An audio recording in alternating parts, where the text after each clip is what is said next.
Support ಅನ್ನ ಮಾಡ್ತಾ ಇದ್ದಾರೆ ಅನ್ನೋದು. ಇನ್ನೊಂದ್ ಕಡೆ ದಾವಣಗೆರೆಯಲ್ಲಿ ಅಮಿತ್ ಶಾ ಅವರು ಕೂಡ ಸಮಾವೇಶದಲ್ಲಿ ಭಾಗಿಯಾಗಿದ್ದಾರೆ.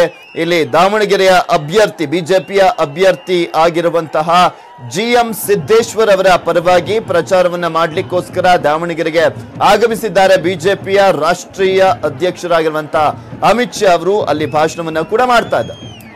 ಪ್ರೊಫೆಸರ್ ಲಿಂಗಣ್ಣ ಜಿ, ಶ್ರೀ BP ಹರೀಶ್ ಜಿ, ಶ್ರೀ ಬಸವರಾಜ್ ನಾಯಕ್ ಜಿ, श्रीमती गायत्री सिद्धेश्वरा जी, श्री यशवंतराव जाधव जी, श्री मंजूनाथ आयनूर जी, और आज इस विशाल सभा में इतनी चिलचिलाती धूप में आए हुए प्यारे भाइयों, बहनों, माताओं और मेरे जिगर के टुकड़े जैसे युवा मित्रों, बंधुगळे, ಇವತ್ತಿನ ಈ ಬೃಹತ್ ಸಭೆಯ ವೇದಿಕೆಯಲ್ಲಿ ಉಪಸ್ಥಿತರಿರುವಂತಹ ಈ ಕ್ಷೇತ್ರದ ಸಂಸದರು, ಮಾಜಿ ಮಂತ್ರಿಗಳು ಆದಂತಹ GM ಸಿದ್ದೇಶ್ವರ್ ಅವರೇ, ಶಾಸಕರಾದಂತಹ ಮಾಡಾಳು ವಿರೂಪಾಕ್ಷನವರೇ, ರೇಣುಕಾಚಾರ್ಯವರೇ, ಆಯನೂರು ಮಂಜುನಾಥರವರೇ, ಕರುಣಾಕರ್ ರೆಡ್ಡಿ ಅವರೇ ಹಾಗೂ ಎಲ್ಲ ನಾಯಕರೇ ಮತ್ತು ಈ ಬೃಹತ್ ಸಂಖ್ಯೆಯಲ್ಲಿ ಇಲ್ಲಿ ನೆರೆದಿರುವಂತಹ ಸಭಿಕರೇ, ಈ ಭಾರಿ ಬಿಸಿಲಿನಲ್ಲೂ ಕೂಡ ಸೇರಿರುವಂತಹ ನನ್ನ ಹೃದಯಕ್ಕೆ ಅತ್ಯಂತ ಹತ್ತಿರವಾದಂತಹ ಯುವಕ ಬಂಧುಗಳೇ, मित्रों, वीर शैव समुदाय के पवित्र हिरेकल मठ का एक पवित्र स्थान दावणगिरी शहर के कुल देवी माता दुर्गम्मा देवी, दावणगिरी ग्रामीण की कुल देवी माता उचंगी येलम्मा के चरणों में मैं प्रणाम कर मेरी बात की शुरुआत करना चाहता हूँ. ಈ ಭಾಗದ ಪವಿತ್ರ ಸ್ಥಳವಾದಂತಹ ಹಿರೇಕಲ್ ಮಠ, ದಾವಣಗೆರೆಯ ನಗರದ ಅಧಿದೇವತೆಯಾದಂತಹ ದುರ್ಗಮ್ಮ, ಉಚ್ಚಂಗಿ ದೇವತೆ ಮೊದಲಾದ ಎಲ್ಲ ದೈವಗಳನ್ನ ಮನಸ್ಸಿನಲ್ಲಿ ಸ್ಮರಿಸಿ ನಾನು ಇವತ್ತಿನ ಈ ಭಾಷಣವನ್ನ ಪ್ರಾರಂಭ ಮಾಡ್ತಾ ಇದ್ದೇನೆ. हरिहर नगर के भगवान हरिहरेश्वर और 3 मठ, गुरु वाल्मीकि पीठ, गुरु कनक पीठ और पंचमसाली गुरु पीठ, जो यहाँ पर बहुत सारी सेवा करते हैं, इनके चरणों में भी मैं प्रणाम करता हूँ.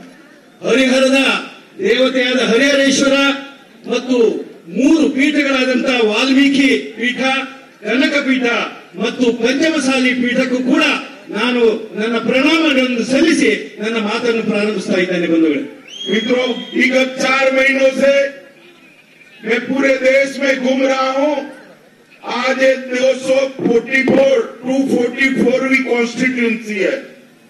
मैं पूरे देश भर में घूमकर आया हूँ, पूरब, पश्चिम, उत्तर, दक्षिण, और आज दावणगिरी आया हूँ. मैं जहाँ जहाँ भी गया एक ही नारा सुनाई पड़ता है, मोदी मोदी मोदी मोदी मोदी. ಬಂಧುಗಳೇ, ಕಳೆದ 4 ತಿಂಗಳುಗಳಿಂದ ದೇಶದ 244 ಸ್ಥಳಗಳಲ್ಲಿ ನಾನು ಪ್ರಯಾಣವನ್ನು ಬೆಳೆಸಿ ಭೇಟಿ ನೀಡಿ ಬಂದಿದ್ದೇನೆ. ಎಲ್ಲ ಸ್ಥಳಗಳಲ್ಲಿಯೂ ಒಂದೇ ಧ್ವನಿ, ದಕ್ಷಿಣವಿರಲಿ, ಉತ್ತರ ಇರಲಿ, ಪಶ್ಚಿಮ ಇರಲಿ, ಪೂರ್ವ ಇರಲಿ, ಕೇಳಿ ಬರ್ತಾ ಇದ್ದು ಒಂದೇ ಒಂದು ಮೋದಿ ಮೋದಿ ಮೋದಿ ಮೋದಿ ಎನ್ನುವಂತಹದ್ದಾಗಿದೆ. ಬಂಧುಗಳೇ, मित्रों, एक और भारतीय जनता पार्टी और NDA की सारी पार्टियां नरेंद्र मोदी जी के नेतृत्व में चुनाव लड़ने के लिए तैयार. हमने तय किया है कि भारतीय जनता पार्टी का बहुमत आने के बाद श्री नरेंद्र मोदी फिर एक बार प्रधानमंत्री बनने वाले हैं. ಬಂಧುಗಳೇ, NDA ಮಿತ್ರಕೂಟದಲ್ಲಿ ಪ್ರಧಾನಿ ನರೇಂದ್ರ ಮೋದಿ ಅವರ ನೇತೃತ್ವದಲ್ಲಿ ಈ ಒಂದು ಘಟಬಂಧನ ಏನಿದೆ, ಇದು ನಿಶ್ಚಿತವಾಗಿಯೂ ದೇಶದಲ್ಲಿ ಮತ್ತೊಮ್ಮೆ ನರೇಂದ್ರ ಮೋದಿ ಅವರು ಪ್ರಧಾನಿ ಆಗಲಿಕ್ಕೆ ಅವಕಾಶವನ್ನು ಕಲ್ಪಿಸಿಕೊಳ್ಳಿದೆ ಎನ್ನುವಂತಹ ಭರವಸೆಯೊಂದಿಗೆ ನಾನು ಇಲ್ಲಿ ಬಂದಿದ್ದೇನೆ. और दूसरी ओर ये राहुल बाबा एंड कंपनी है. ಇನ್ನೊಂದೆಡೆಗೆ ಈ ರಾಹುಲ್ ಬಾಬಾ ಮತ್ತು ಅವರ ಸಂಗಡಿಗರ ಕಂಪನಿ ಅದು ನಿಂತಿದೆ. मैं उनको पूछता हूं, भाई आपका प्रधानमंत्री पद का प्रत्याशी कौन है? मुझे जवाब ही नहीं देते. ನಾನು ಅವರಿಗೆ ಕೇಳ್ತಾ ಇದ್ದೇನೆ, ಸ್ವಾಮಿ ನಿಮ್ಮ ಪ್ರಧಾನಮಂತ್ರಿಯ ಅಭ್ಯರ್ಥಿ ಯಾರು, ಹುರಿಯಾಳಿ ಅಂತ ಕೇಳಿದ್ರೆ ಅವರಿಗೆ ಯಾವುದೇ ಒಂದು ಉತ್ತರ ಬರ್ತಾ ಇಲ್ಲ. मुझे कार्यकर्ता ने बताया, ये महामिलावट वाला जो गठबंधन बहुमत हुआ तो देश कैसे चलेगा? मैं आपको बताऊं क्या कौन प्रधानमंत्री बनेगा उनका? ಬಂಧುಗಳೇ, ಈ ಕಲಬೆರಕೆಯ ಗಠಬಂಧನ ಏನಿದೆ ಅದೇನಾದ್ರೂ ನಾಳೆ ಅಧಿಕಾರಕ್ಕೆ ಬಂದ್ರೆ ಅವರು ಪ್ರಧಾನಮಂತ್ರಿ ಯಾರಾಗ್ತಾರೆ ಅಂತ ನಾನು ಹೇಳಲಿಕ್ಕೆ ಬಯಸ್ತೇನೆ ನಿಮಗೆ.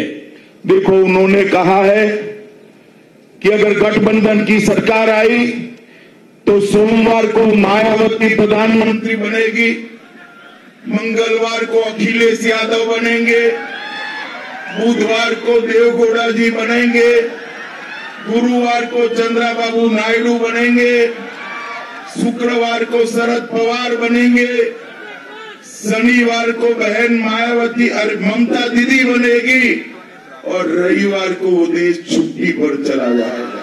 ಬಂಧುಗಳೇ, ಈ ಕಲಬೆರಕೆ ಗಠಬಂಧನ ಏನಾದರೂ ದೇಶದ ಅಧಿಕಾರಕ್ಕೆ ಬಂದ್ರೆ ತಿಳ್ಕೊಳ್ಳಿ, ಸೋಮವಾರ ಮಾಯಾವತಿ ಅವರು ಪ್ರಧಾನಮಂತ್ರಿ ಆಗ್ತಾರೆ, ಮಂಗಳವಾರ ಅಖಿಲೇಶ್ ಯಾದವ್ ಅವರು ಪ್ರಧಾನಮಂತ್ರಿ ಆಗ್ತಾರೆ, ಬುಧವಾರಕ್ಕೆ ನಮ್ಮ ಕನ್ನಡಿಗರಾದಂತಹ ದೇವೇಗೌಡರು ಪ್ರಧಾನಮಂತ್ರಿ ಆಗ್ತಾರೆ, ಮರುದಿನ ಗುರುವಾರ ಚಂದ್ರಬಾಬು ನಾಯ್ಡು ಅವರು ಪ್ರಧಾನಮಂತ್ರಿ, ಶುಕ್ರವಾರ ಶರದ್ ಪವಾರ್ ಅವರು, ಅದರ ನಂತರ ತಿರುಗಿ ಶನಿವಾರ ಮಮತಾ ದೀದಿ ಅವರು ಪ್ರಧಾನಮಂತ್ರಿ ಆಗ್ತಾರೆ, ಭಾನುವಾರ ರಜೆ ಸಿಕ್ಕಿ ಎಲ್ಲರಿಗೂ ರಜೆ ಅನುಭವಿಸುವುದು ದೇಶದಲ್ಲಿ. मित्रों, आप बताओ, जिनका नेता न हो देश ठीक से चला सकते हैं क्या? ಬಂಧುಗಳೇ, ಯಾರಿಗೆ ನಾಯಕರೇ ಇಲ್ಲ ಅವರು ಈ ದೇಶವನ್ನು ನಡೆಸಲಿಕ್ಕೆ ಸಾಧ್ಯನೇ? ನೀವೇ ಹೇಳಬೇಕು. भारतीय जनता पार्टी ने तय किया है कि हम नरेंद्र मोदी जी को फिर से एक बार